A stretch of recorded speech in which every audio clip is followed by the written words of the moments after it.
Hello，大家好，歡迎嚟到流關王頻道。今日我要講嘅係由我創作嘅細思極恐漫畫《網上交友》。呢個漫畫入邊收埋咗好多好恐怖嘅細節，請大家仔細觀察，有需要就可以暫停條片嚟觀察一下細節，然後揾出背後嘅真相。首先，第一幅圖女主就話自己係獨居嘅，有無聊嘅時候呢，就會喺網上呢揾人傾偈。第二幅圖女主同一個男網友結識咗之後啦，咁大家就一齊約出嚟食飯。咁中間呢，女主就話呢自己要去廁所啦。然後第四幅圖男主同女主食完飯之後呢，男主就呢見色起意，想要強行帶女主返自己嘅屋企。咁好彩第五幅圖呢，女主趁住男主唔覺意嗰陣時呢，就逃咗出嚟啦。最後女主就話經過呢件事之後呢，佢以後呢上網交友呢係會加倍小心嘅。咁呢一篇細思極恐漫畫呢，去到呢度呢就完咗啦。跟住落嚟呢，我會直接講出背後嘅真相啦。咁如果仲想繼續推理嘅觀眾呢，可以暫停條片，跟住繼續推理嘅。首先，成篇漫畫呢，好明顯咁樣發現呢，男主就係一個罪犯啦。咁佢利用交友軟件呢，就約出眾多嘅女性，跟住呢，再落藥喺佢哋嘅飲品嗰度，藉此傷害佢哋，而且將受害者嗰啲照片啦，張貼喺自己間房嗰度，就係十分變態嘅行為啦。咁第四幅圖呢，就可以見到女主嘅面色發青啦，應該呢個時候呢，就已經俾男主落藥㗎啦，所以無法掙扎。但係男主並唔係成篇漫畫入邊最變態嘅人。嗱，咁返去第一幅圖，咁如果你有細心留意女主屋企嘅各項陳設嘅話呢，咁你應該會發現呢，呢啲陳設係同佢話自己係獨居呢係嚴重不符㗎。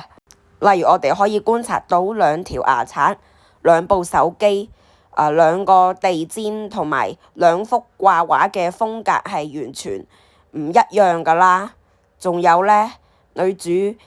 廚房入邊呢嘅刀呢係足足有4把咁多嘅，咁個攬枕呢又全部寫晒殺字喺度啦。呢啲都係一啲好詭異嘅細節嚟嘅。而垃圾桶入邊嗰張精神報告呢，就可以解釋到點解女主話自己係獨居，但係呢個屋入邊有2個人嘅生活痕跡。原因就係呢，雖然啲字呢俾垃圾遮擋住啦，但係仔細睇呢都可以睇得出有格同埋裂呢2個字，咁樣就可以推斷到呢，女主呢係患有呢個人格分裂嘅，就解釋到點解女主屋企呢會有2個完全唔同風格嘅家私同埋擺設啦，因為有一啲係可愛風嘅 A 人格擺放嘅，有一啲係恐怖風嘅 B 人格去擺放。每當女主呢由 A 人格切換到去 B 人格嗰陣時呢，佢個瞳孔顏色呢就會變成深紅色，同埋呢佢粒物呢都會由右邊變換到去左邊嘅。咁如果你仔細咁樣觀察前幾幅圖同埋最後一幅圖女主個樣嘅話呢，你就會發覺 A 人格同埋 B 人格嗰個樣係有啲唔一樣嘅。而女主呢同男主呢一樣都係一個變態嘅罪犯嚟嘅，只不過呢女主比男主更加變態，係會殺人嘅。首先呢，擅長花言巧語嘅 A 人格負責喺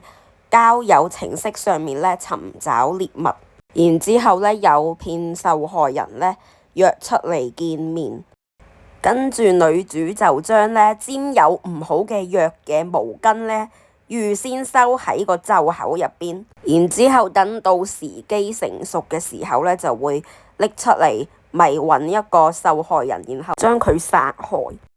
咁如果受害者過程中途有反抗嘅話呢，咁擅長打鬥嘅 B 人格就會出現解決啦，並且呢負責之後呢將受害者分解嘅動作嘅。於是女主嘅兩個人格呢，就係互相合作，最後不停咁樣呢解決咗多個受害人啦，循環不息咁，直至呢去到故事一開頭呢，佢就遇見咗男主。咁結果女主竟然冇諗到呢，男主呢都係想要落藥呢嚟傷害自己嘅。不過呢，正當男主想要傷害女主嘅時候啦，咁 B 人格呢就及時出現並且解決咗男主，並且利用男主屋企嘅行李箱將佢運返自己屋企並收埋咗喺雪櫃入邊。呢個亦都係點解女主最後話自己需要加倍小心嘅原因，因為有陣時呢，佢係會遇到同行㗎。如果係正常人遇到呢啲事嘅話呢，佢應該係以後唔會再玩一個交友程式，而唔係加倍小心嘅。總括而言，呢個故事教導咗我哋呢，唔好使用網上交友，因為呢，你永遠都唔知道屏幕後邊嘅係男主定係更加變態嘅女主。如果你覺得呢個故事好細思極恐嘅話，請大家 CLS comment like subscribe share， 我會繼續製作更多細思極恐漫畫。我哋下集見。